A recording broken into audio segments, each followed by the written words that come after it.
저희가 그 바울의 발자취 이후에 하나님이 더 선명하게 이제는 복음을 증거할 때가 다가왔다. 여러분, 두 증인이 그냥 만들어지는 게 아니고요. 우리가 지금부터 복음에 대해서 증거하는 것, 우리가 거창하게 얘기하는 게 아니고요. 이제 복음이 우리 안에 있어서 아, 그 복음이 우리에게 확실하다면 사람들에게 이 복음에 대해서 얘기할 수 있는 게 증거하는 거잖아요. 마지막 때에 대한 얘기를 많이 하지만 실제로 마지막 때에 대한 얘기도 마찬가지예요. 근데 마지막 때에 대한 초점을 맞추는 게 아니라 주님이 재림하심에 대한 초점을 맞추어서 이제는 주변 영혼들에게 가감 없이 담대히 그렇게 준비하는, 사실 이렇게 표현하면 어떻게 생각할지 모르겠지만 시즌이 다가왔습니다. 그래서 두 증인은 그냥 하루아침에 만들어지는 것이 아니라 우리가 그것이 복음을 들고 나가면서 연습해 가는 과정 속에서 하나님이 특별히 사용하시는 영혼들이잖아요. 저는 그 두 증인이 이스라엘 예루살렘에서만 역사한다라고 보지 않아요. 주님이 오시는데 복음은 땅끝까지 복음을 증거해야 되는데 그 영혼이 두 증인이라는 이름을 갖지 않았다 할지라도 동일하게 복음을 들고 나가는 예수 그리스도를 증언하는 자들이 세계 곳곳에 일어나야 되는 거 아닙니까? 그러기 위해서 우리가 이제 준비해야 된다. 여러분, 갈등을 두려워하지 마십시오. 가정 안에서의 갈등을 두려워하지 마세요. 이슬람교는 그렇지 않아요? 코란 아니면 칼, 그죠? 그 얘기하지 않습니까? 죽음 아니면 코란을 선택할래? 죽음을 선택할래? 그거 아닙니까? 동일해요. 주님을 선택할래? 정말 그 심판을 선택할래? 그 기로에 있기 때문에 우리 이제는 서서히 레벨업을 해야 돼요. 우리 마음가짐이나 그냥 이 상태가 아닌 복음으로 확실하게 무장하는. 그래서 금요일날 말씀드렸지만 예수님 안에 우리가 있어요. 그 사단은 우리를 판단할 수 없고 심판할 수 없다니까요. 이제는 우리가 그저 분명하게 인지하고 알고 이제 복음 들고 나가면 돼요. 거기에 분명하게 우리 때문에 세상은 어지럽다라고 얘기할 겁니다. 가정을 왜 이렇게 시끄럽게 하고 힘들게 해라고 얘기 들을 수도 있어요. 그러나 실제로 이제는 그런 요란한 것들에 대해서 여러분 그것에 대해서 속지 마십시오. 점점 그런 때가 다가오고 있습니다. 지금부터 정말 연습을 하셔야 돼요. 아까 사모님이 왕가 사는 남자, 제가 좀 더 준비한 다음에 사실 얘기하고 싶었었는데 저는 엄흥도였어요. 엄흥도. 왕을 죽이지 않습니까? 저는 그게 우리의 모습이에요. 왕을 죽이는 자. 근데 예수 그리스도의 제자들이 다 예수를 죽인 거와 똑같지 않나요? 그렇게 예수님과 동고동락했는데 그 역사적인 그 현장에서 자기가 살기 위해서 부인하잖아요. 결국 그들이 예수를 죽인 거잖아요. 마찬가지로 우리가 예수를 죽인 거하고 똑같죠. 그때의 삶을 살았다면 아마 우리도 그럴 확률이 너무 많아요. 근데 왕이 죽고 났어요. 삼족을 멸할 수 있는 그 어명이 있는데도, 그 법이 정해졌는데도 불구하고 왕은 왕이니까 왕을 내가 버릴 수 없는 거니까. 왜? 어몽도 안에는 단족만이 왕이에요. 내가 비록 예수를 부인했다 할지라도, 베드로처럼 예수를 부인했다 할지라도 실제로 부활하신 그분이 진짜 왕이잖아요. 그러니까 삼족을 멸하는 그 위기에 처했는데도 불구하고 그 시신을 거두는 겁니다. 그래서 흩어져 살잖아요. 그런데 여러분, 약 200년이 지난 다음에 복귀되기 시작합니다. 그 약 500년인가요? 400년인가요? 지나고 난 다음에 벼슬까지 올라가요. 그들의 삶이 200년 동안, 수백 년 동안 비참한 삶을 살았지만 결국은 그 의로움, 충의죠, 충의. 왕에 대한 그 의로움을 지키는 거 아닙니까? 마찬가지예요. 동일하게 우리도 그 의로움, 예수 그리스도가 의인데 그 의로움을 우리는 인정하고 그 의로움에 맞춰서 사는 거고, 그러다 보니까 결국 주님 그 의의가 있는 자들을 높여주시는 거죠. 그게 신앙이에요, 여러분. 지금은 삼족을 멸하는 그 위기에 처해서 가족들이 뿔뿔이 흩어졌다 할지라도 그러나 지금 그런 어려움이 없어요. 그런 충의가 없다고요. 예수 그리스도에 대한 그 어려움이 없어요. 내가 구원받는 거에 대한 것에 대한 관심이 많이 있는 거지 그분을 위해서 정말 죽으려고 하는 그런 어려움이 없다고요. 그게 현실입니다. 현실. 교회 안에. 복음이 있다는 얘기는 예수를 위해서 나도 십자가에 죽을 줄 아는 또 죽을 수 있는 것들을 소유한 영혼들이거든요. 그걸 우리가 이제는 실질적으로 작은 핍박을 받으면서 연습을 해야 돼요. 바로 큰 핍박이 오는 게 아니고요. 작은 핍박을 거절당하는 연습부터 하면서 우리 복음을 증거하는 거라고요. 받아들이지 않습니다. 가족들에게도 마찬가지예요. 먹고 사는 문제에 대한 것들에 대해서 이겨낼 수 있도록 해야 됩니다. 여러분 자녀들에게도 정말 이제는 싸워줘야 돼요. 그래야 결국 마지막 때 이들이 부모님의 신앙이 옳았구나라고 하는 그때에 되돌아올 수 있습니다. 아니면 되돌아오지 않을 거예요. 왜? 부모님도 타협했기 때문에. 뭐가 타협했어요? 부모님 안에 그런 확신이 없으니까 내가 이렇게 방황하고 있는데 내가 이렇게 거부하고 있는데도 불구하고 확실하게 복음을 증거하지 않잖아요. 그럼 때가 이젠 정말 얼마 남지 않았어요. 제가 늘 말씀드린 2030에 이거요 전으로 분명히 이루어질 겁니다. 드러나고 있잖아요. 이런 문제만 봐도. 평화협정이 체결되려고 하는 그 찰나에 있습니다, 여러분. 그때 되면 편안하죠. 여러분, 우리 산부인과 이영미 옛날 산부인과 백신 문제 때문에 하신 분들 아시죠? 이분이요. 지금까지 그 백신 안에 있는 것들을 배양하고 있대요. 도대체 얘네들이 언제까지 살아나나? 아직까지 살아있대. 아직까지요. 자기는 그게 너무 궁금해 갖고요. 지금 몇 년이 지났습니까? 코로나 백신 이후에. 특정한 온도만 되면 이 산부인과 의사가 거짓말하겠어요? 특정한 온도가 되면 살아나는. 6G 시대가 벌어지면 의사예요, 여러분. 그것만 지금 현재 코로나 백신 이후에 지속적으로 연구하는 자가 얘기하고 있는 거예요. 살아나서 우리나라를 인터넷 하는 거죠. 연결될 수 있는 우리 몸이. 그걸 의사가 얘기하고 있어요. 제가 얘기하는 그전부터 제가 말씀을 드렸잖아요. 그게 사실이라고. 그런데 지금 앞으로 팬데믹이 올 걸 대비하고 있더라고요. 그러면서 당신의 그 안에 또 정보원들이 다 들어가 있겠지 하면서 어떻게 할 거를 대비하고 있습니다. 근데 대비하면 뭐 할까요?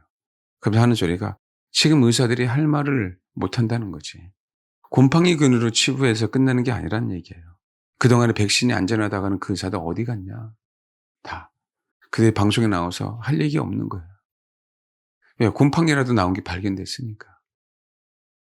지금 그런 흐름 속에 있는데도 불구하고 우리가 이제는 정말 더 정신을 차려야 돼요. 복음이 확고해야 됩니다, 여러분.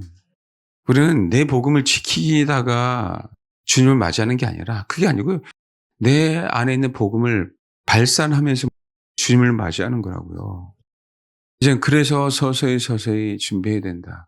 왜 하나님이 바울의 발자취를 따라가게 했을까? 어렴풋이 알았지만 갔다고 나서 선명하게 야 성도들이요. 우리 교회 성도들이요. 이제는 복음을 들고 나갈 때가 됐어. 이 얘기를 하고 싶으신 거예요.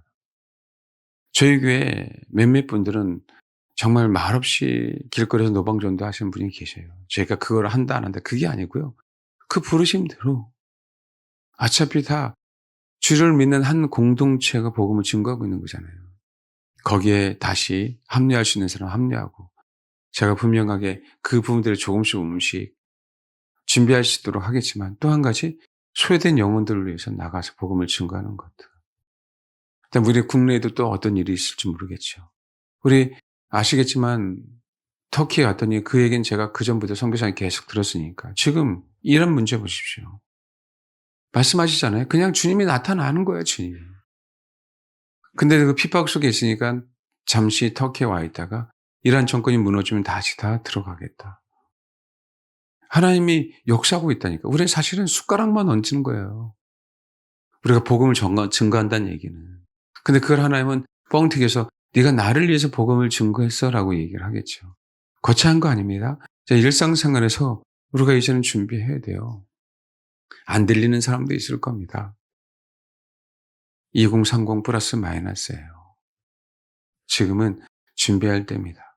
그래서 하나님이 이제는 가족들뿐만 아니라 그냥 부탁되고 하라는 얘기가 아니고요. 진지하게 하나님 앞에 기도하시면서 준비하세요. 근데 이제는 주님이 검을 주러 온 것처럼 주를 위해서 버려야 할 때는 다가왔습니다. 우리는 지금 정말 최선을 다해서 더욱더 복음을 증거해야 되는, 그렇게 준비해야 되는 그런 시대에 다가온 겁니다. 그래서 제가 다 얘기할 수 없지만 우리가 성지순례 가기 전에 하려고 했던 것들을 아닌 것 같아서 안 했는데 하나님은 갔다 오고 난 다음에 증거하라고 하시는 것 같았어요. 우리 시간이 없으니까 성경 다 읽기는 그렇고요. 우리 영상 한번 보여주십시오. 사진 한번 보여줄래요? 사도 바울이 이제 1차 전도 여행에 대한 얘기예요. 여러분, 스데반 집사로 인해서 핍박을 받기 시작해서 예루살렘 교회가 이제 흩어지기 시작합니다. 흩어짐으로 말미암아 복음이 흩어지는데 그전에는 이방인들에게 복음을 증거한다라는 그 마음은 없었어요.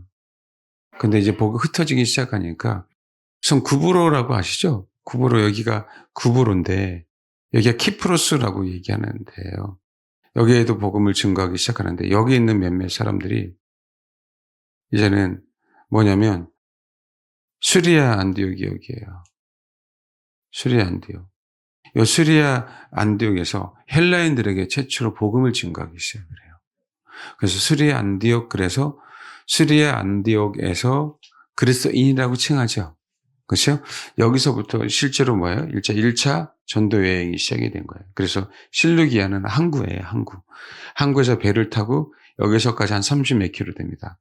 배를 타고, 요거 아마 배 타고 가는 데만 5일에서 7일 정도 걸렸을 거라고, 한 200km 가까이 돼요.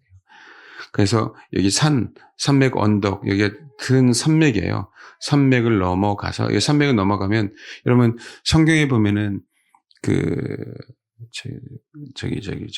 마리아 오라버니가 나사로죠? 나사로가 살아서 사실 여기서 복음을 증거하다가 죽거든요. 그래서 나사로 기념교회가 있어요. 그래서 여기서 내려가서 바보라고 하는 데서 배를 타고 소위 얘기하는 버가로 갑니다. 버가가 엄청나게 큰 도시거든요. 버가에서 복음을 증거하지 않고 바로 토로스 산이라고 그래요. 토로스 산맥이라고 하는데 한 3,500m 됩니다. 여기까지가 한 3,500m. 여기서 버가에서 요거 BCD 안디옥까지 가는 요 산맥이 약 3,500m 되는 데를 걸어서 넘어가요. 걸어서 넘어가서 BCD 안디옥에 도착합니다. BCD 안디옥에 도착해서 왜 그 큰 버가를 내비두고 BCD 안디옥에 갔을까요? 많은 사람들이 의문이에요. 그런데 나중에 이 BCD 안디옥이 거점이 돼갖고 나중에 1차, 2차, 3차는 다 우리가 갔었던 BCD 안디옥, 이고니온, 누스드라, 더베는 우리가 못 갔지만 이고니온 안디옥도 우리가 갈 수 있어서 큰 도시예요. 콘야라고 하는 큰 도시예요. BCD 안디옥, 누스드라, 요 더베, 요까지는 다 사도 바울이 1차, 2차, 3차까지 복음을 증거하고 다닙니다. 그래서 우리가 얘기하는 이제 BCD 안디옥하고 누스드라에 대한 얘기를 하다가 말았는데 여기 한번 볼까요? 이제 13장. 사도행전 13장. BCD 안디옥에서 사도 바울이 설교를 합니다. 설교를 해요. 설교를 하는데 그 유대인의 사도 바울이 있었던 우리 가봤자 1세기 해당. 거기서 그 터가 그대로 남아있는 그 장소에서 이제 복음을 증거하기 시작합니다. 한번 또 사진 한번 보여줘요. 우리가 찍은 사진들을 보여드릴게요. 예, 이게 아까 여기서 확대한 건데 이게 하드리안 소위 개선문이에요. 하드리안 문입니다. 생각나죠? 그 다음에 또 넘겨보세요. 쭉 가면 이게 하드리안 누스 문입니다. 이 BCD 안디옥이에요. 이 도로를 지나서 이제는 이게 이제 그때 당시에 회당터 1세기에 있었던 해당터입니다. 가보세요. 네, 여기가 이제는 사도 바울이 증거했던 그 해당터, 1세기에 있었던 해당터입니다. 그래서 우리가 먼저 찬양하고 기도했었죠. 여기입니다. 예, 네, 보세요. 그 다음에 계속 보여주세요. 네. 지나서 여기가 이제는 소위 원형 경기장이죠. 여기서 우리가 찬양도 했었죠. 그다음에 예, 요게 소위 얘기하는 이제 로마로 가는 길이라고 얘기하는데 맞아요. 로마로 가는 거예요. 근데 이게 실질적으로는 어디로 가는 거냐? 에베소로 가는 길이에요. 태양이 지금 요 사진 찍는 그 방향에서 태양이 지고 있었거든요. 그렇죠? 그렇다고 한다면 요 저쪽 방향은 동쪽이 되겠죠. 그럼 비스디 안디옥은 교통이 유층지가 돼 갖고 그 비스디 안디옥에서 어디로 가는 방향으로 나오는 거죠? 에베소로 가는 방향에 길이 있는 거예요. 뭐 갔다 와도 모르겠죠. 예, 그다음에 예, 요거 그죠. 여기서 영상 하나 한번 보여줄까요? 우리 한번 영상 한번 찍었죠. 단톡에.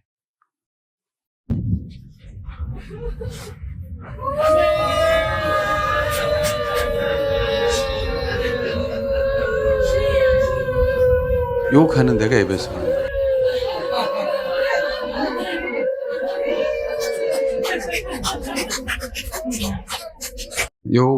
뭔지 아시겠죠? 여기가 이제 비시디아 그 안디옥입니다. 여기서 이제 복음을 증거하는 게 13장이에요. 13장 보겠습니다. 안디옥 교회에 선자들과 교사들이 있으니 곧 바나바와 니게르라 하는 시므온과 구레네 사람 느기오와 분봉한 헤롯의 젖동생 마아넨과 및 사울이라. 여기 보니까 지도자들이 있잖아요. 근데 처음에 나온 사람들이 누구예요? 바나바잖아요. 그러니까 바나바가 소위 수석 지도자라고 보시면 돼요. 그 바울은 꼬레비 그렇지만 지도자였어요. 이전에 어디에서 당신 길리기아 다소를 중심으로 사도 바울은 복음을 증거하고 있었거든요. 그를 바나바가 알고 쟤는 다시 어떤 면에서는 야인으로 있는 사도 바울을 이제는 제도권 안에 들어와서 영향력 있는 사람으로 만든 게 바나바예요. 실질적으로 해서 사도 바울이 복음을 증거하지만 영향력 있는 사람이 되었지만 핍박받는 길에 노출된 상황이 된 거죠. 그래서 주를 섬겨 금식할 때 성령이 이르시되 내가 불러 시키는 일을 위하여 바나바 사울을 따로 세우라. 전도를 하러 가라라고 얘기하는 거죠. 실질적으로 누구랑요? 바나바와 바울이라 그랬어요. 금식하며 기도하고 두 사람이 안수하여 보냈습니다. 자, 아까처럼 실르기아로 내려가요. 구브로로 가요. 배를 타고 살라미에 이르러 하나님의 말씀 유대인의 여러 해당에서 선하자 요한을 수행으로 두었더라. 온 섬 가운데로 지남에 바보에 이르러서 그 온 섬 가운데가 큰 산이 있어요. 키프로스는. 그러니까 이 산맥을 넘어간 일부러. 왜냐하면 거기에 다 유대인들이 살았기 때문에 일부러 해안가로 가지 않고 글로 넘어간 겁니다. 자, 그 중턱에 가다 보면 우리가 뭐 갈 수 없겠지만 가면 나사로 기념교회도 거기 있어요. 나사로도 거기서 복음을 증거하다가 죽었다는 얘기가 좀 있습니다. 그래서 바보에라는 향구를 만나서 마술사를 만나죠. 마술사를 꾸짖죠.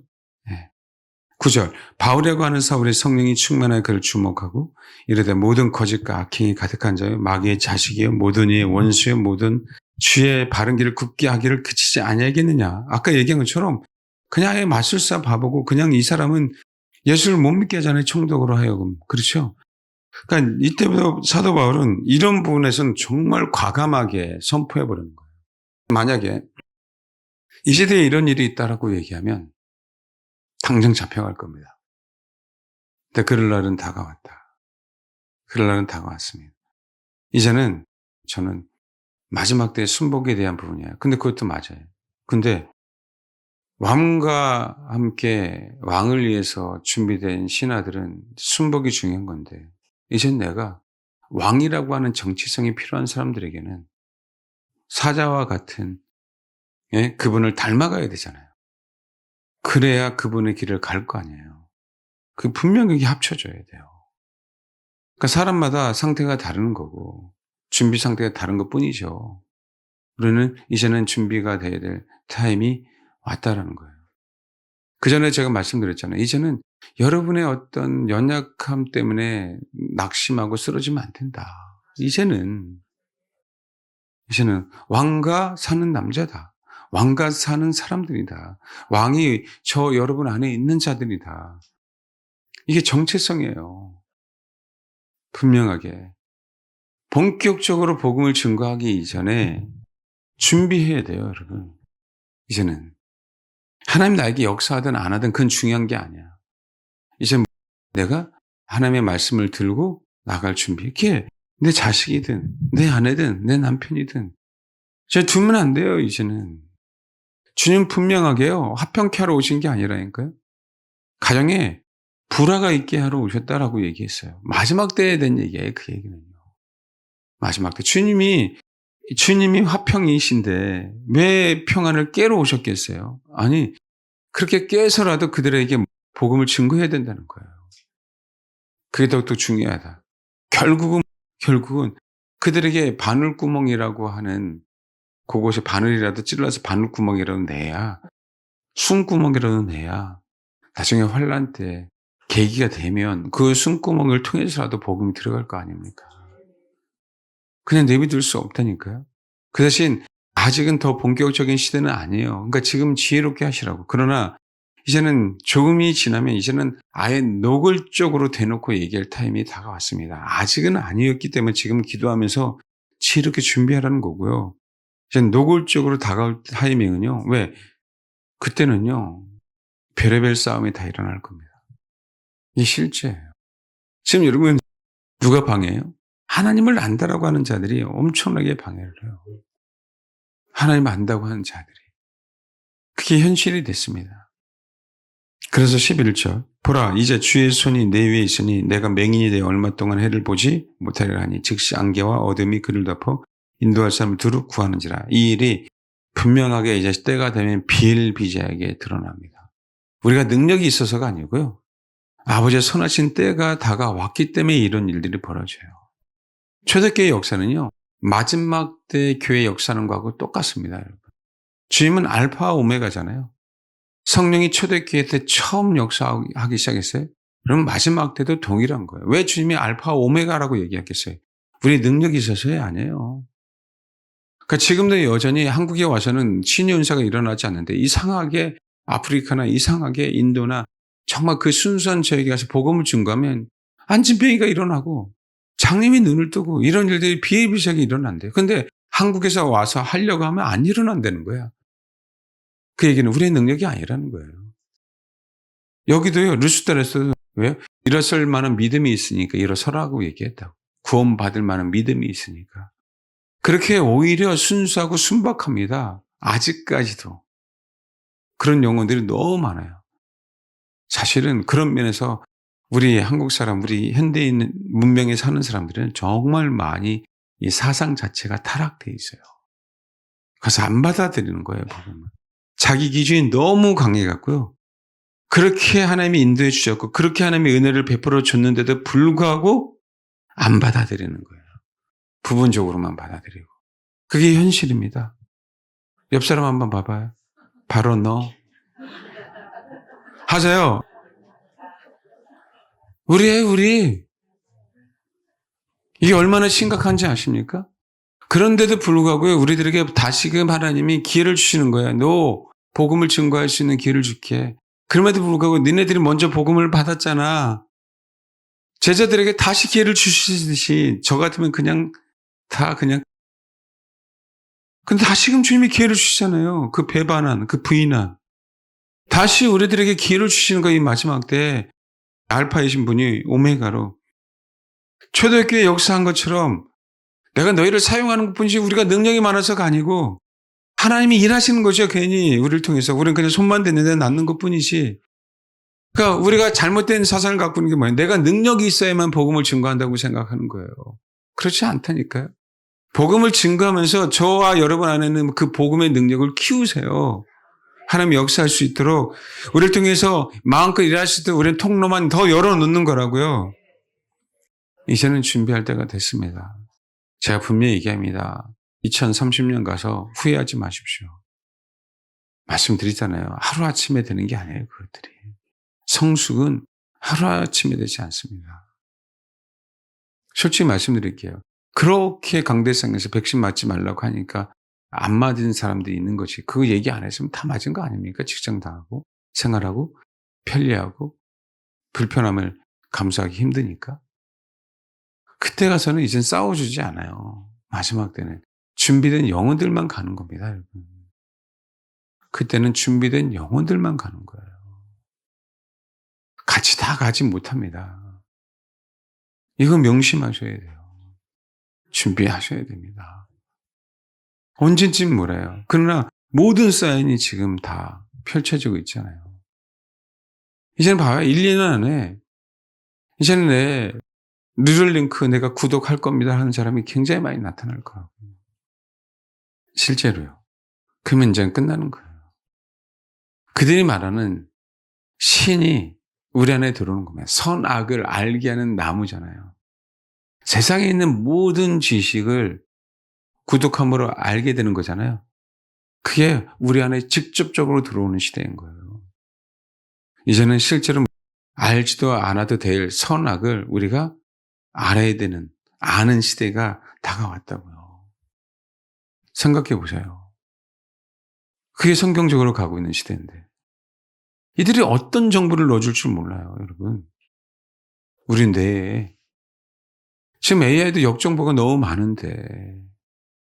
그럼 우리는 내가 원하지 않아도 그 정보를 살 수밖에 없고 그 정보를 취할 수밖에 없는 시대가 오는 거예요.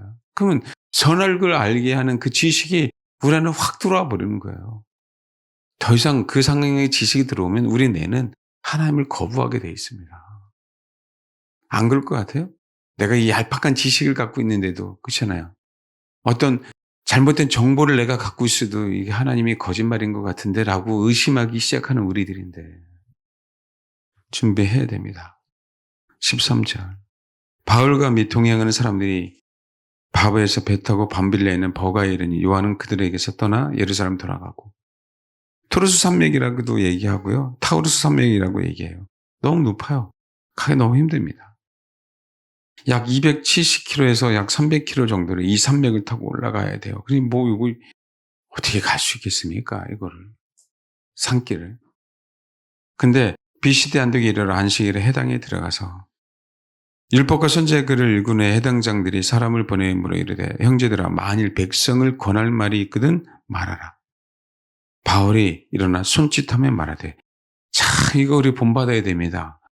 이제 복음 중간에 왔으니까 이 기회를 놓치지 않잖아요 바울이. 그러면서 위대한 BCD 안디옥에서의 설교를 합니다. 근데 이 설교가 텍스트가 되는 거예요. 복음을 증거하는데.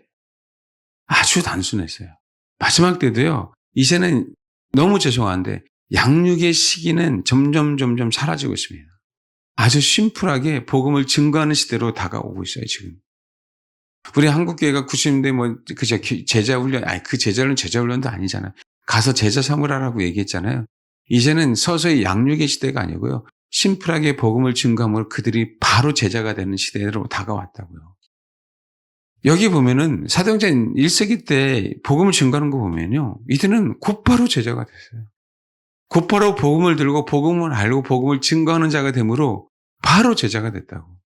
6개월 만에 학습받고 1년 후에 세례받고 그런 게 없었어요, 여러분.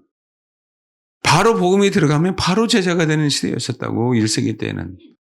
적어도 1차 전도연이 2년에 걸쳐서 복음을 증거했는데 여기에 성경에 보면은 바로 루스트라 도를 맞고 더베에 가서 더베에서 다시 루스트라 그다음에 이고니온 그다음에 비시드 안디옥으로 다시 거꾸로 해갖고 다시 수리 안디옥으로 돌아오잖아요. 돌아오는 과정 속에 장로를 세워요. 돌아오는 과정에 1차 전도 그럼 몇 개월 되지도 않는 그 순간에 장로를 세워요. 그 정도로 급속하게 그들은 제자가 되기 시작했어요. 지금도 그럴 겁니다. 두고 보세요. 이거는 성경이기 때문에 그래요, 여러분. 이제 시대 자체가 달라지는 시대에 살고 있기 때문에 그래요. 이제는 구신자라고 하는 개념이 이제는 정말 사라져야 돼요. 저 여러분이 새로워져야 된다니까. 구신자들은 예수를 다 배반했어요. 제자들은. 근데 그들이 성령으로 말미암아 이제는 구신자라고 하는 그 타이틀은 다 왜? 배반했으니까 뭘 내세울 게 뭐가 있어. 배반했는데 뭐 내세울 게 뭐가 있냐고. 이제 새롭게 거듭난 거하고 똑같이. 그 옛날의 모습을 어떻게 자랑하겠어? 이제 성령이 임함으로 말미암아 완전히 거듭났잖아요, 제자들도. 아, 이건 정말 놀랄 거듭난 거 보면은 완전 획기적으로 변해요. 이게 사도행전 초대교회에 있었던 역사와 동일하게 마지막 때도 동일하게 그렇게 가요, 여러분. 지금 있어서요, 가장 그래서 핵심이 뭐냐면 자세. 내가 하나님의 말씀에 진리라고 한다고 한다면 모든 것들을 바르게 흡수하려고 하겠다라고 하는 그 자세, 그 태도, 굴곡이 있으면 안 된다는 거예요. 성령이 나를 사용하겠다고 하면 이제는 빼지 않고 나 못해요. 나 안 해요. 싫어요. 이거 없어요. 이제는 그런 시대가 아니에요. 이제는 하나님이 하라고 하면 할 수 있으니까 하게 하신다. 이제 그렇게 준비하자. 이제는 내 능력이 아니니까. 이제는 우리의 능력이 시대가 아니라 내가 능력이 있어서가 아니야. 내가 능력이 있었다고 한다면 한국에 와서도 기적을 베풀어야죠. 근데 유독 한국만 오면 안 돼요. 농담이 아니고 정말 유독 한국만 오면 안 돼. 유명한 치유사역도 한국만 오면 될 것 같아요. 그냥 메시지만 증거하고 가지 안 됩니다. 한국은. 열정 있는 분자들이 다 모였는데도 안 돼요. 아주 심각할 정도로. 그만큼이요. 우리 사고가요. 진짜 잘못된 신앙관으로 너무 많이 굳어져 있어요. 여러분 지금 제 이해가 가셔요? 근데 이 굳어져 있는 우리들을 하나님이 사용하시겠다는 거야. 기가 막힌 거지. 왜? 네 능력이 아니야. 이게 여러분 이제 마지막 때 복음이에요. 두 증인이 무슨 능력이 있어서 그래요? 메시지를 주시는 거지. 왜요? 스스로 부활할 수 없다면 능력을 가지고 있다라고 얘기하면 안 되는 거예요. 예수님조차도 성령을 힘입어 사역을 하셨다고. 예수님조차도 스스로 부활하지 못했다고요. 하나님 아버지가 살리셨지. 그건 우리들에게 주시는 메시지잖아요. 우리는 스스로 구원할 수 없고 스스로 능력을 행할 수 없잖아요. 스스로 죽었는데 부활할 수 없잖아요. 누가 하실 수 있는 거예요? 주인이 하나님이 하시는 거 아닙니까? 마찬가지의 마지막 때의 능력도 그래요. 이제는. 그러니까 자랑할 이유가 하나도 없다고. 내가 하는 게 아니고 그냥 구신자인 우리, 의심 많은 도마 같은 우리 인생들. 단지 네가 먼저 받았잖아. 그냥 내 얘기만 해라. 내가 역사할게. 이거 아닙니까? 앞으로 교만해야 될 이유가 하나도 없는 거예요. 이걸 묵상하면, 이걸 생각하면. 앞으로 사역도 마찬가지예요. 자랑할 이유가 하나도 없어. 왜? 내가 능력이 없는 걸 드러냈잖아요. 앞으로 여기서 안진뱅이도 일으키고 죽은 자도 살리실 사람이 분명히 있을 줄 믿습니다. 근데 우리예요? 아니에요, 여러분. 아무것도 없어요, 우리는. 단지 그들보다 일찍 복음을 아는 것뿐입니다. 이론이라 할지라도. 그 하나님은 그럼에도 불구하고 사용하시는 것뿐이에요. 그렇게 되길 정말 소망합니다. 바울이 얘기하면서 비시디 안디옥에서의 얘기, 이 얘기는 이거야. 야, 너네들 이스라엘 애굽에서 나그네된 것들을 끄집어냈지. 광야에 있었던 상황이지. 그 다음에 광야에 있어서 가나안 땅에 들어왔는데 이게 핵심이에요. 여기서부터 핵심이에요. 가나안 땅에 들어왔는데 너희들이 왕을 원했지. 원해서 사울을 줬어. 그러니까 여기 핵심이 뭐냐면 출애굽 광야의 핵심이 아니고요. 왕이 핵심이에요. 왕이. 근데 사울은 왕이 아니야. 얘는. 하나님을 의지하지 않는 왕은 왕이 아니야. 근데 하나님을 의지하는 왕이 나타났네. 그게 누구야? 다윗이야. 이 다윗이 하나님을 의지하고 하나님만을 바랬던 왕이기에 이 다윗을 통해서 내가 새로운 한 왕을 보내줬네. 그게 누구야? 예수인데 너희들이 그 예수를 십자가에 못 박혀 죽였잖아. 왕인지를 모르고. 근데 이 예수가 십자가에 못 박혀 죽었는데 성경에는 예언되어 있는 거 아니?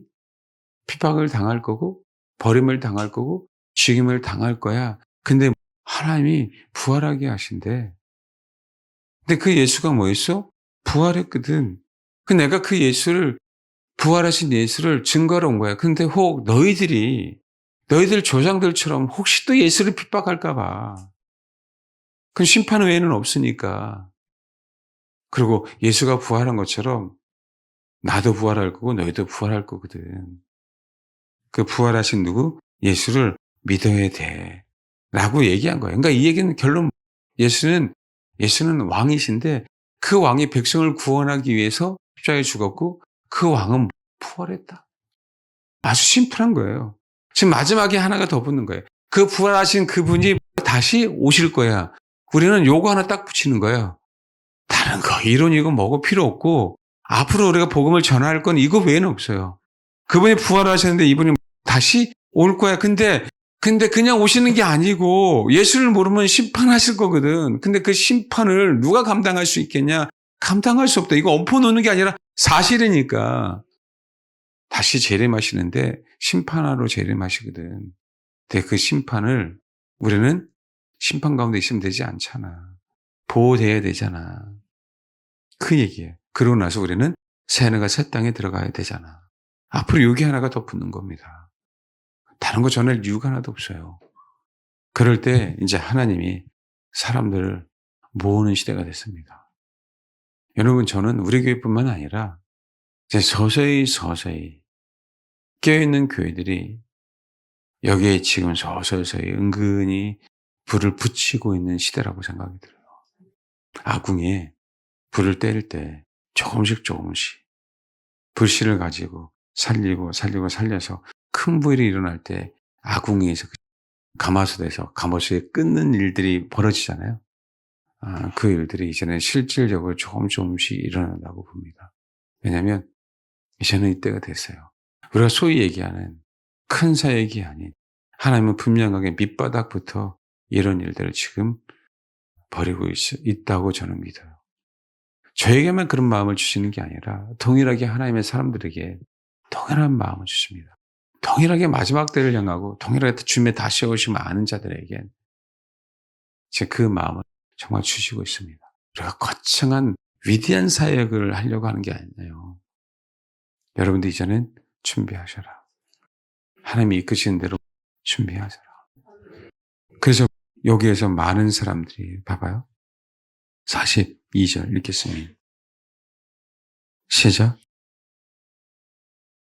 제가 이거 하나 빼먹었는데 이 뭐냐면 어쨌든 유대인들이라 할지라도 율법을 지키기 너무나도 어렵죠. 율법을 지키지 못하니까 자기가 의롭지 않음을 그것 때문에 정말 고민하고 번뇌하고 있는 게 유대인들의 사실 정직하게 진리를 추구하는 자들은. 그러니까 사도 바울은 그 율법을 지키기 위해서라도 더욱더 핍박한 거거든요. 근데 너희들이 거기에 의롭지 못하지. 아니야. 율법을 지킴으로 의로운 것이 아니라 예수 그리스도를 믿음으로 의로워지는 거야. 라고 하니까 더 많은 유대인들이 복음을 듣기 시작한 거예요. 그래서 43절.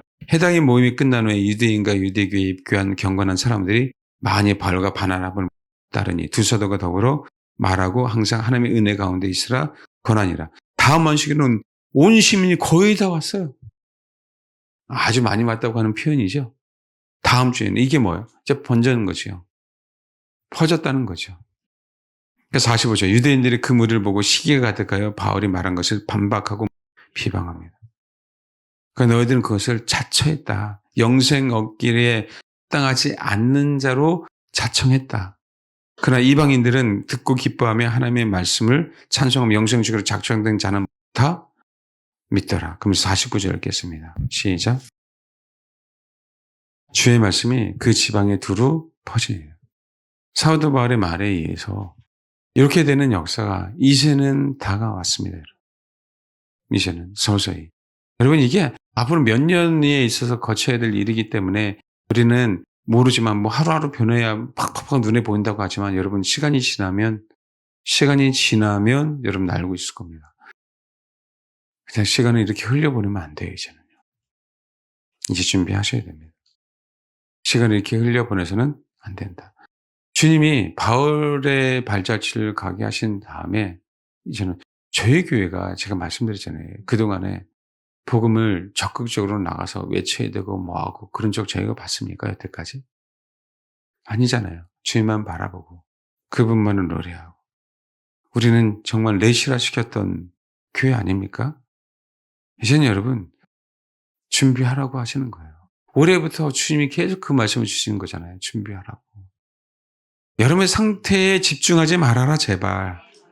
내 상태가 어떻고 집중하지 말고 내가 일단 순수하게 예수를 믿는가부터 살펴보고 그 다음에 내가 하나님을 향한 바른 관점을 갖고 있는가? 내가 하나님을 향한 바른 마음, 바른 자세, 바른 태도를 갖고 있는가? 나에게 내가 굴곡진다면 하나님이 바르게 역사할 수 없잖아요. 이제는 아주 복잡한 게 아니라 아주 심플하게 우리 인생을 살아야 되고 심플하게 내 신앙을 정립해야 돼요.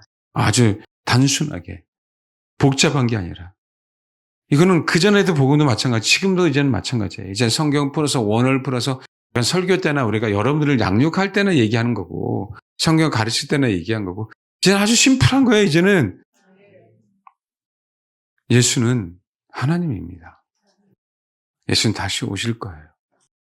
아주 단순하게만 준비하면 됩니다. 복잡할 이유도 하나도 없다. 여러분들이 그래서 선교의 현장 속에서나 가정의 현장 속에서나 다른 일을 하는데 그게 그 자체가 그 허드렛 일 자체가 복음을 증거하는 그런 놀라운 일들도 벌어질 겁니다.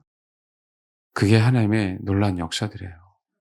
저는 그걸 우리가 아주 단순하게 기도했으면 좋겠어요. 단순하게. 복잡하지 않고. 그러면서 봐봐요. 50절. 이에 유대인들이 경건한 기부인들과 그 신의 유력자들을 선동하여 바울과 바나바를 박해하게 하여 그 지역에서 쫓아내니 두 사람이 그들 향하여 발에 티끌을 떨어버리고 이고니오로 가거늘 제자들은 기쁨과 성령이 충만하니라. 성령 충만을 구해서? 아니에요. 단순하게 복음을 전했는데 단순하게 복음을 증거했는데 핍박이 왔어. 그래서 이고니온을 향해서 갑니다. 이고니온에 대한 얘기는 우리가 이제 도시만 방문한 것 뿐인데, 그러고 난 다음에 이제는 루스드라를 향해서 달려가요. 루스드라에 대한 얘기를 좀 더 제가 다음 주에 한 번 더 얘기를 하도록 하겠습니다. 지금 오늘 얘기는 다른 거 아니에요. 복음은 아주 단순해요. 저희가 생각한 것보다 복잡하지 않아요. 우리는 너무 복잡한 거예요. 우리는 단순하게 그분을 증거하면 돼요. 이제는 서서히 준비할 때다. 그러면 일단 주어진 상황에서 노방정도 하시는 분 노방정도 하시고, 예, 그 다음에 직장에서 자연스럽게 전도할 사람 전도하시고, 여러분 너무 죄송한데 헤매고 있는 영혼들도 전도해야 되는 부분들도 다가왔고, 이제는 복음을 증거해서 단순하게 마지막 때를 준비할 수 있는, 우리는 마지막 때를 모여서 휴거된 이 개념이 아니에요. 우리는요, 두 증인처럼 복음을 증거하다가 부름을 받아야 된다고. 그게 목표인 거예요. 굳이 그냥 내가 살아서 천년왕국을 맛보려고 하지 마시고 단순하게 제가 여러분 세뇌시키는 거예요. 거울을 보시면서 이제 앞으로 사진 찍고 난 다음에 우리 AI 있으니까 내 사진 가운데 한번 머리만 한번 어디서 봐봐요. AI로. 그거 한번 만들어 봐봐. 여기서 몇 분이나 그럴지 모르는데 여러분, 그게 제가 말씀드렸어요. 제가 여러분들에게 있어서 미래에 있어서 가장 위대한 축복은 여러분들이 이 마지막 때 주를 위해서 핍박을 받고 순교하는 게 여러분 자신을 위해서 가장 제일 중요하고 제일 복이잖아요. 저는 그게 여러분을 위한 가장 큰 복이고 가장 큰 영광이기 때문에 제가 여러분에게 이 얘기를 하는 거예요. 그게 내가 여러분들을 위해서 줄 수 있는 메시지다 이거. 최종 메시지는 이거 외에는 없다. 제가 뭘 주겠냐고. 성경에서 그게 가장 위대한 유대해질 수밖에 없는 큰 영광이니까 제가 그걸 강조하는 거지. 그거 아니었으면 다른 걸 강조하죠. 이게 여러분이 소화가 안 되더라도 얘기는 해줘야 될 거 아니에요. 나는 지금 두렵다 하더라도 얘기는 해줘야 될 거 아니야. 그거 준비하셔라. 마지막 끝을 보려고 하지 마시고 일단 심플하게 하나님이 어디를 보낼지. 여러분, 우리 지금 이제 이주영 씨가 정부가 바뀌고 안 바꾸고는 다중 문제입니다. 그거는 주님이 알아서. 윤억에는 그 사상에 대한 억에는, 왜냐하면 그래야 더 전 세계에 미혹이 오기 때문에 윤억에는 저는 온다라고 봐요. 그래 더 많은 영혼들이 미혹당하기 때문에. 신기하지 않나요? 저는 온다라고 봐요. 제가 틀릴 수 있는데 그렇게 되면요, 우리는 그때는 늦었어요. 그때는 거기에 안주하게 됩니다. 여러분, 우리나라가 윤퉁이 호흡 복귀를 하게 된다면, 아니면 그 사상이라도 복귀를 하게 된다면 편안해집니다. 그리고 기독교인들이 되게 편안해져요. 지금처럼 싸우지 않아도 되고, 그래서 법이 이런 법 때문에 이거 그제는 반대해야 되고 청원해야 되고 뭐 해야 되고 짜증나잖아요. 그렇죠? 그런 거 없어집니다, 여러분. 많이 없어질 거예요. 당분간. 그때 여러분 다시 다 되돌아가요. 되돌아갑니다.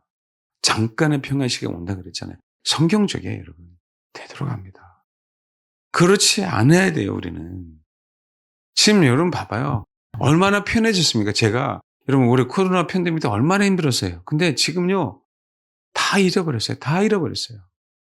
기억이 없고 아이 뭐 그거 옛날 과거 얘기지. 뭐 앞으로 또 어떻게 되겠지 이러고 있다니까요. 실제로 안 그러냐고. 실제로 안 그럽니까? 그렇잖아요. 막상 닥치지 않으니까 이제는 과거 얘기 뭐 나 이겨냈는데 뭐 나 그 안 맞았는데 뭘. 앞으로 또 안 맞았겠지 뭐. 이게 지금이 더 문제라는 거예요. 우리가 더 경각심을 가져야 되는 시대다. 이 편안하고 안전하다 이 시대에. 그래서 제가 그렇게 강조하는 거예요. 나도 자신이 없지. 어떻게 내가 자신감으로 순교를 합니까? 아니에요. 그건 내가 할 수 있는 게 아니라고. 단지 우리는 다른 거 없어. 여러분 상태에 집중하지 말고 오직 주님께만 집중해서 때를 얻든지 못 얻든지 복음을 증거하는 자가 좀 되자. 마태복음 24장의 말씀을 항상 드리잖아요.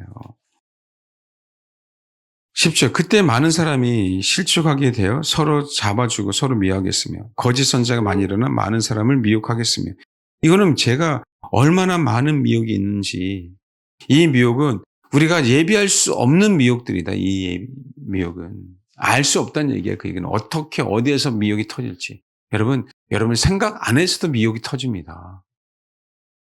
아 그거 같아요? 여러분 생각 안에서도. 그래서 이거는요 우리가 예비할 수 있는 게 아니에요.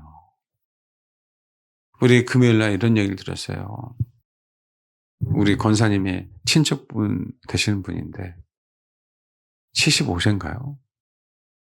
이분이 사업을 하시는 분이에요. 공장 기계도 새로운 거 다 갖다 놓고 공장도 다시 딱 세팅하고 그리고 사우나를 가셨는데 사우나에서 그냥 있는 줄 알았는데 물속에서 큰 대중탕 있죠? 거기서 그 상태로 그냥 돌아가셨대요. 그거 알았으면요 공장 시설 안 해요 여러분. 그쵸 건강관리해야지. 75세에 꿈과 야망이 있는 건 너무 감사한데 다 준비됐으니까 이제는 출근만 하면 되고 그 출근하는 전날에 탕 속에서 그냥 돌아가셨대요. 그러고 다 사우나 하는 줄 알지. 그 실합니다. 2분단에 있어요. 2분단에. 그분하고 연관된 분이. 아시겠어요? 그게 인생이에요. 알면 누가 그렇게 하냐고. 이런 거 들을 때 우리가 정말 충격을 받아서 준비해야 된다니까요. 그 마지막 때를. 미혹은 그거죠. 아니야. 너 더 건강할 수 있어. 더 시간 남았어. 그러겠지. 봐요. 12절. 불법의 성함으로 많은 사람의 사랑이 식어지라. 이거 뭐 당연한 거 아닙니까? 자기 외에는 모르는데. 그러나 끝까지 견디는 자는 구원을 얻으리라. 몇 명이나 견딜까요? 몇 명이나 견딜까요? 여러분. 자요. 14절 읽겠습니다. 시작. 여러분.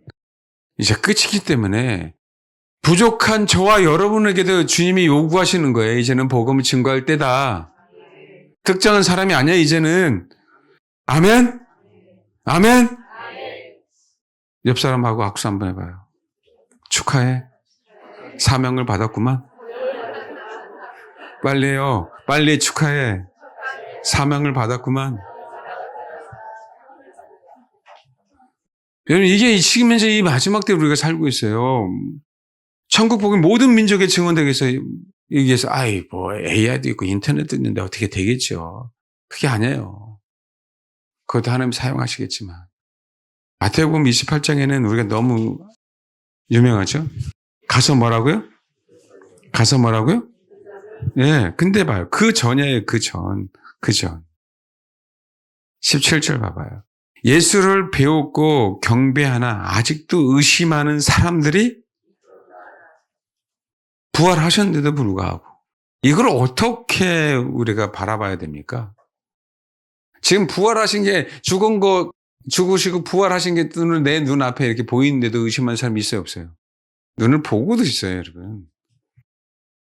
근데 주님이 그러잖아요. 18절 읽겠습니다. 시작. 네. 예, 이거예요, 여러분. 하늘과 땅의 모든 권세를 누구에게 주셨어요? 주님에게 주셨으니까. 우리에게 주신 게 아니라 주님에게 주셨어요. 그래서 우리는 주님의 사람이 되면 그 권세를 사용하는 것뿐이라고. 단순하게 생각하자고요. 하나님, 난 능력 없고 주님이 능력이 있으니까 난 주님만 의지하겠습니다. 이제는 복음 앞으로 복잡하지 않아요. 아주 단순하다고요. 제발 단순하게, 아주 심플하게 예수를 믿는 시대가 다가왔고 그렇게 복음을 증거하면 됩니다. 그러니까 뭐예요? 그러면서 다 뭐가 돼요? 그러면 너희는 가서 모든 민족으로 제자를 삼아 아버지, 아들과 성령의 이름으로 세례를 주고 내가 너에게 분반 모든 것을 가르쳐 지키게 하라. 볼지어다 내가 세상 끝날까지 너희와 항상 있겠다. 세상 끝날까지 함께 있겠다. 복음을 증거하는 그 끝날까지. 왜? 복음, 천국 복음이 끝까지 전파되면 그때 끝이 온다며? 그 얘기는 세상 끝날은 우리가 복음을 증거하는 날이에요. 우리가 복음을 증거하는 날. 그 날이 지금 재림 날짜는 언제인지 모르지만 이제는 더 다가왔기 때문에 우리는 복음을 증거하다가 누굴 만나는 거예요? 세상 끝을 맞이하는 거예요.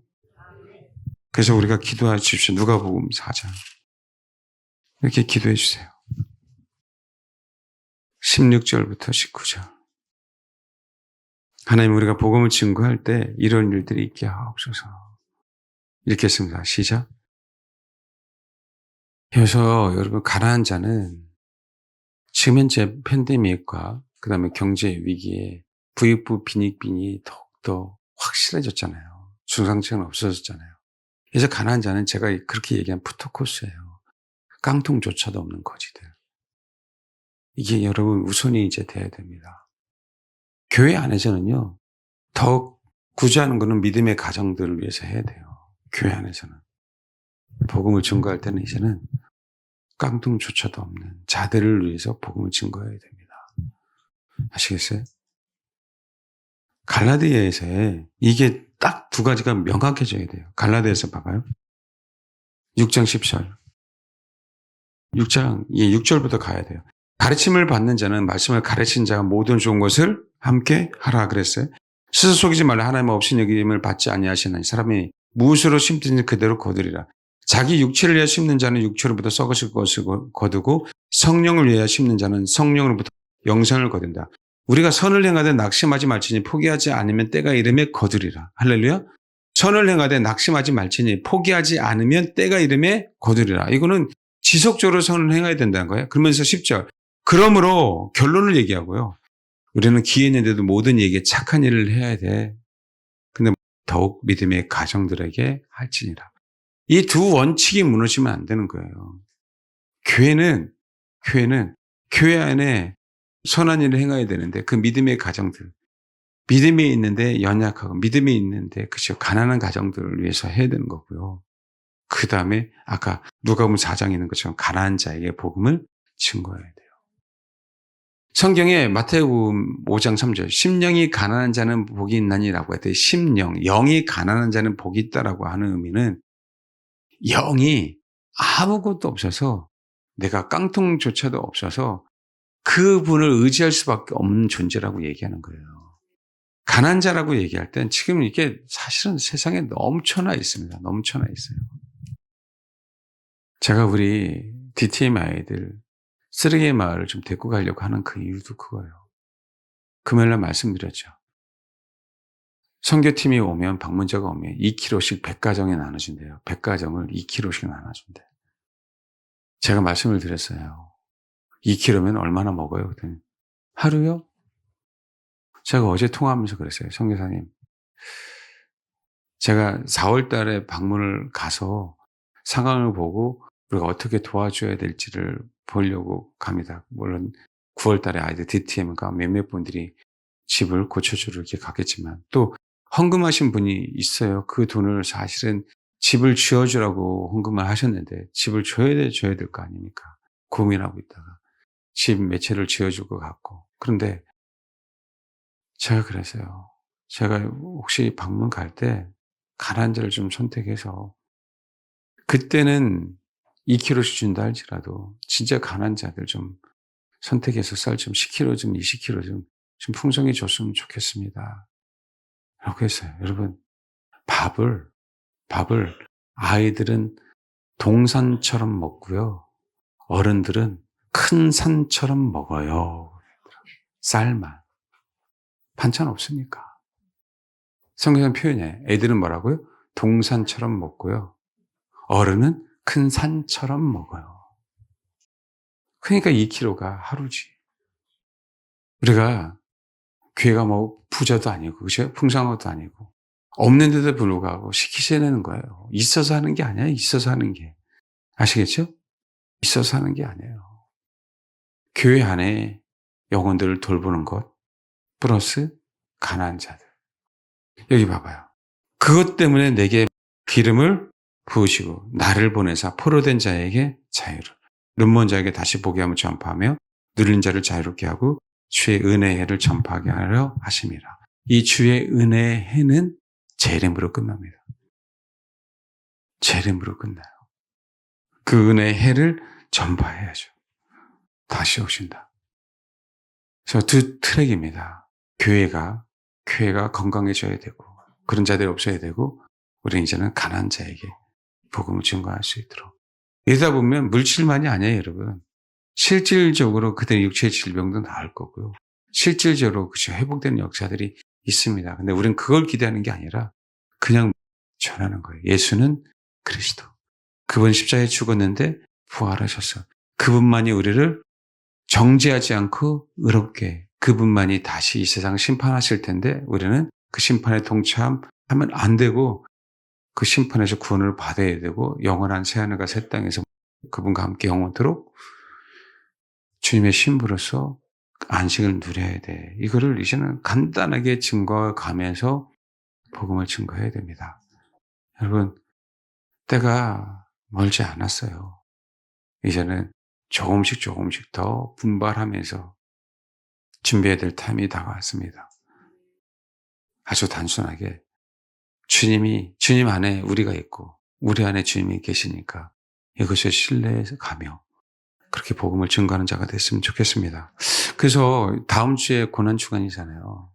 우리 수요일날 금요일날 있지만 우리 성도들을 특별하지 않다면 집에서, 멀리 계신 분들은 집에서 한 8시 아니면 직장 퇴근하고 오신 분도 있지만 최소 1시간 이상씩 이 고난주간을 맞이해서 하나님, 내가 내 자신이 단순해지고 복음을 들고 나갈 수 있는 자로 준비되게 하옵소서라고 이 고난주간에 그렇게 좀 기도했으면 좋겠어요. 그리고 교회 나오실 수 있는 분들은 나오셔서 그 최소 1시간 이상씩, 이제는 과거에 대해서, 내 신앙에 대해서, 여러분의 상태에 대해서 신경 쓰지 마시고, 이제 내가 하나님의 은혜를 세팅시켜 놓은 다음에 성령 나를 도와주사 이제 내가 복음을 위해서, 제자들이 확 변한 것처럼 그렇게 준비되는 자가 되게 하옵소서라고 그렇게 기도해 주셨으면 좋겠어요. 다음 주에 고난주간에. 예. 그러니까 금식하는 게 많은 그게 아니라 실질적으로 주를 그렇게 찾고 준비되었으면 좋겠습니다. 라는 그 마음으로 그렇게 혹시 가까이 계시면 나오시는 분 나와서 기도해 주시고, 그 다음에 집에서 기도하시는 분은 그렇게 기도해 주셔서 하나님이 저와 여러분을 사용하실 때가 다가온 것 같아요. 그렇게 되길 정말 소망합니다. 아멘. 네, 기도하겠습니다. 예수님을 믿잖아요. 그분을 의지하잖아요. 하나님, 제가 복잡하게 생각하지 않겠습니다. 부활하신 그분이 내 안에 있습니다. 부활하신 그분이 내 안에 있기에 내가 그 부활하신 주님을 의지하겠사오니, 아버지, 이전에 이 마지막 때에 나를 살게 하신 이유가 있는 건 알기에 사용될 수 있도록 준비되게 하시고 사용하옵소서. 이렇게 단순하게 기도하십시오. 사용될 수 있도록 준비되게 하시고 아버지 사용하옵소서. 어떻게 사용하시든 내가 이끌는 대로 가겠사오니, 주님, 내 인생을 주관하여 주옵소서. 그렇게 기도해 주시기를 바랍니다. 단순하게 기도하십시오. 기도하겠습니다.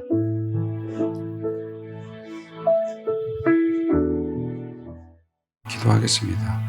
하나님, 이제는 하나님 나의 어떠함을 보지 않게 하옵소서.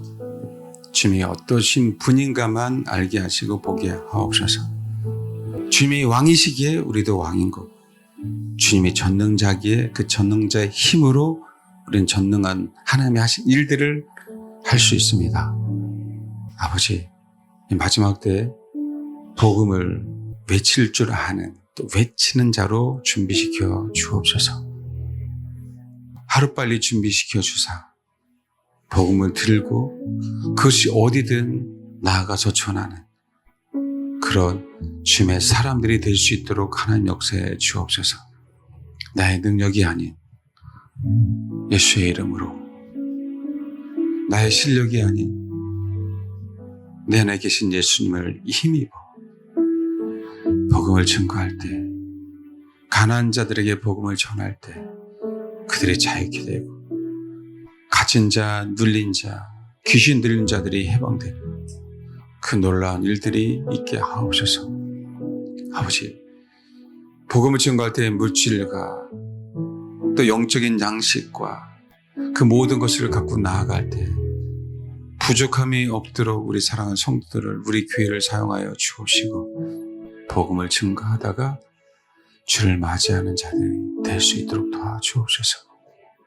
복음을 전하다가 주님을 맞이하는 영혼들이 될 수 있도록 도와주옵소서. 여기 계시는 모든 사랑하는 영혼들이 자연스럽게 주님 앞에 가는 것이 아닌 복음을 증거하다가 주님 앞에 가는 그런 영혼들이 될 수 있도록 축복해 주옵소서.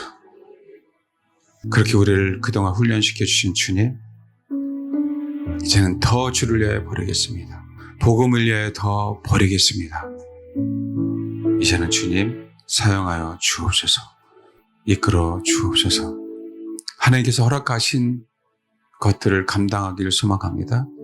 우리의 계획이 아닌 하나님이 우리에게 허락하신 그 작은 일들을 감당해내는 그런 영혼들 되게 하옵소서. 큰 사역이 아닌 하나님께서 나에게 맡긴 그 복음을 전하는 일 감당하는 교회, 우리 성도들 저 될 수 있도록 축복해 주옵소서. 감사드리며 예수님의 이름으로 기도합니다. 아멘.